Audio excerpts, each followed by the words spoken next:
Hmm. Bismillahirrahmanirrahim. Assalamualaikum warahmatullahi wabarakatuh. Perkenalkan, nama saya Diva Dia Abdullah. Nah, saya dari mahasiswa Teknik Matematika IAIN Parepare.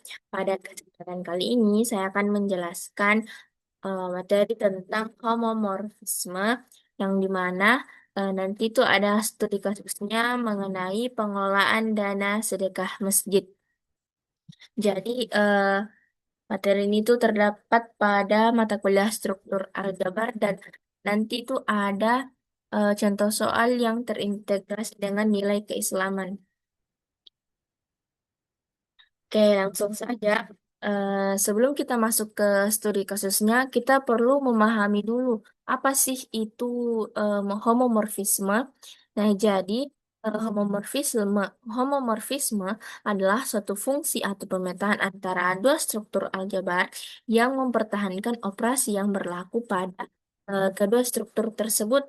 Nah, misalnya ada sebuah grup, yaitu grup A yang di operasional operasi perpanjangan dan grup B itu di operasi bintangkan.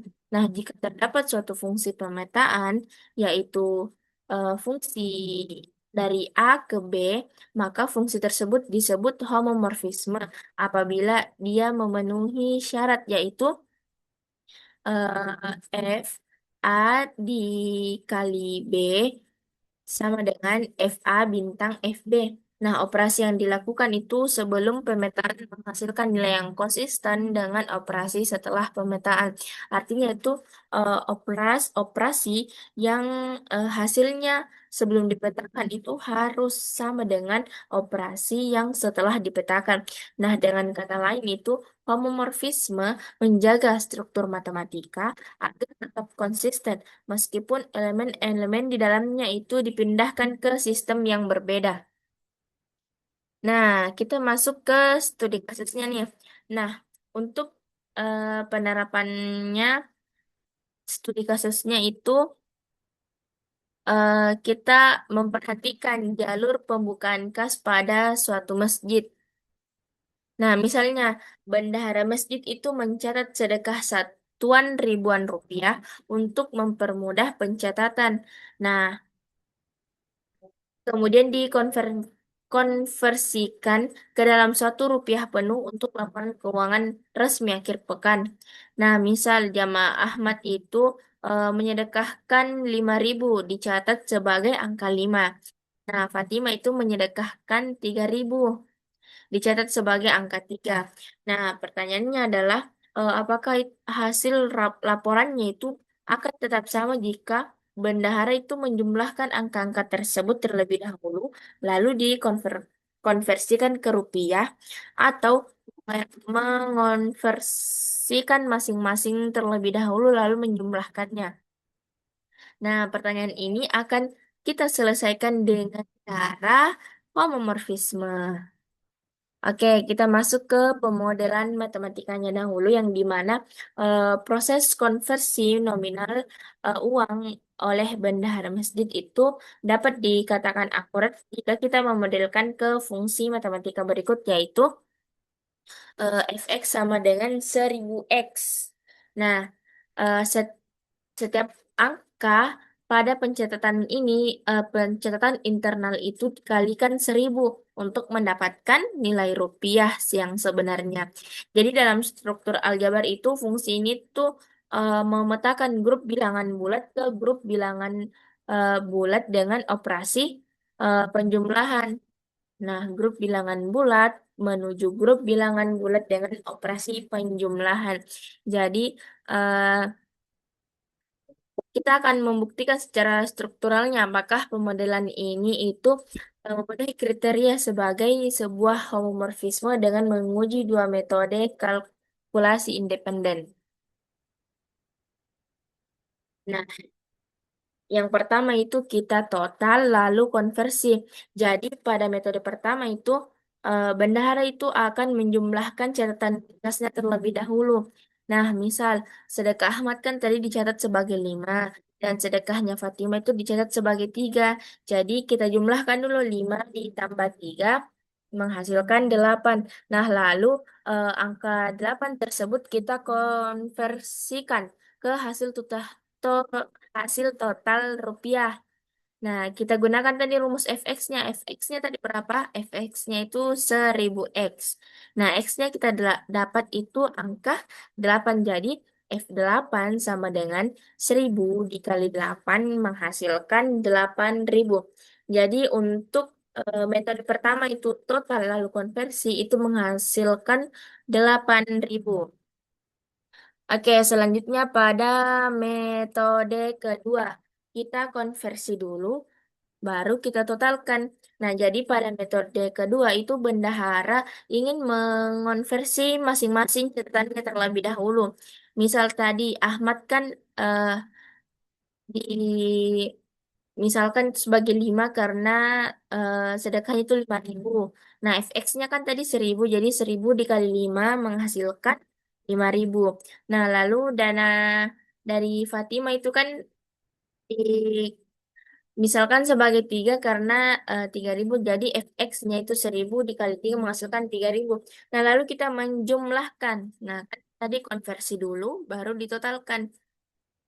Jadi, ketika kita menjumlahkan seluruh nominal hasil konversinya itu 5.000 ditambah 3.000 menghasilkan 8.000. Jadi, karena dapat kita lihat pada metode pertama dan metode kedua itu menghasilkan nilai yang sama yaitu 8.000, maka terdapat indikasi bahwa fungsi ini memang mempertahankan operasi penjumlahannya. Nah, ini dia pembuktian secara matematisnya. Misalnya untuk membuktikan fungsi konversi fx sama dengan 1000x adalah homomorfisme yang valid, maka kita harus menunjukkan secara aljabarnya bahwa sifat fa ditambah b sama dengan fa ditambah fb itu terpenuhi untuk semua variabel. Nah, kita analisis dulu dari ruas kirinya. Nah, ruas kirinya di sini ada FA ditambah B.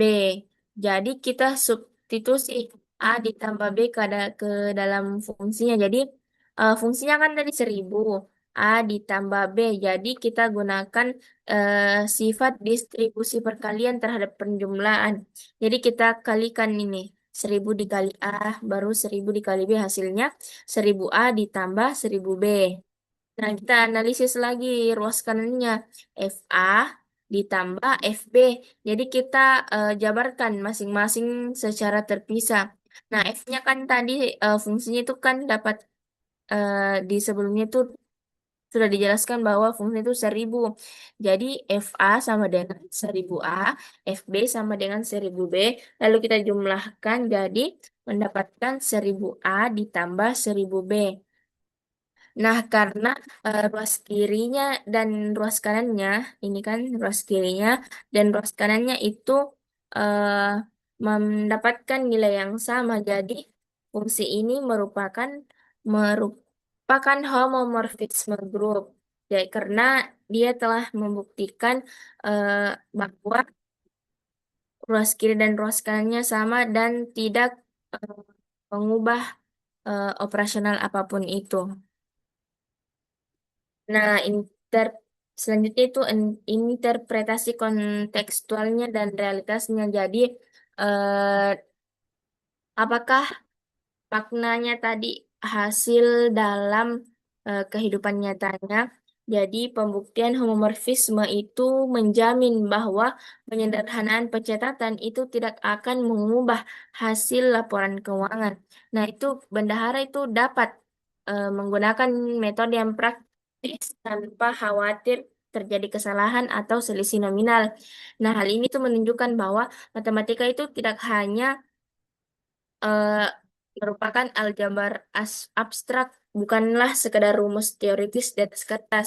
Nah, melainkan sebagai alat untuk menciptakan sistem administrasi yang efisien dan dapat dipercaya. Nah, jadi apa hubungannya dengan nilai-nilai Islam? Jadi, interpretasi matematika aljabar tadi ini dengan tata kelola keuangan umat melahirkan prinsip-prinsip syariah yang fundamental bagi para pengelola amanah. Yang pertama itu ada amanah yaitu menjaga dana yang dengan penuh tanggung jawab. Nah, yang kedua ada sidik atau kejujuran, yang mana pelaporan keuangan itu wajib kita merefleksikan realitas nominalnya atau transparansi, yang dimana sesungguhnya itu nilai matematis yang konsisten mencegah adanya celah manipulasi maupun fraud terkecil apapun dalam pembukuan. Nah, selanjutnya ada ikon atau ketelitian, yang dimana eh, kita itu bersikap cermat, rapi, dan profesional dalam menghitung hak dan aset umat, yang dimana penerapan rumus itu membuktikan yang presisi adalah manifestasi dan keseriusan bekerja secara profesional karena Allah Subhanahu wa Ta'ala. Nah, adapun tanggung jawab publik atau mas'uliyah, jadi setiap rupiah yang diinfakkan ke jamaah masjid itu merupakan harta titipan umat yang kelak akan dimintai pertanggungjawabannya secara ketat di hadapan manusia maupun di hadapan Allah Subhanahu wa Ta'ala. Oleh karena itu, penggunaan instrumen ilmiah seperti teori struktur aljabar untuk memastikan kebenaran pencatatan kas itu merupakan bagian dari ikhtiar demi mencapai derajat ihsan atau kesempurnaan ibadah dan muamalah, yang dimana eh, sesungguhnya Allah itu mencintai jika seseorang di antara kalian mengerjakan suatu pekerjaan, maka ia melakukannya secara itqan atau profesional, teliti dan kokoh. Hadis riwayat Al-Baihaqi. Nah, jadi sebagai kesimpulannya, eh, ini itu terbukti bahwa FA ditambah B sama dengan FA ditambah FB. Ya, ini dia pembuktiannya 1000 dikali 5 ditambah 3 sama dengan 5000, karena 1000 dikali 5 5000 dan 1000 kali 3 3000. Nah, jadi ruas kiri dan ruas kanannya itu sama. Jadi ini merupakan fungsi homomorfisme.